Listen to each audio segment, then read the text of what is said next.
Hello, good morning everyone.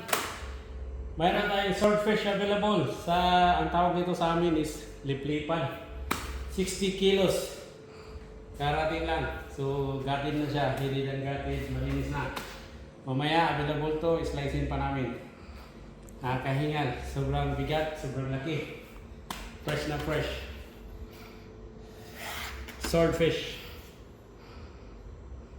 See you mga kabayan. Salamat sa iyong suporta. God bless all.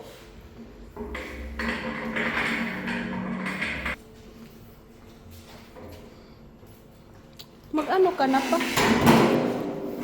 Yeah! Sobrang laki. Swordfish. 60 kilos.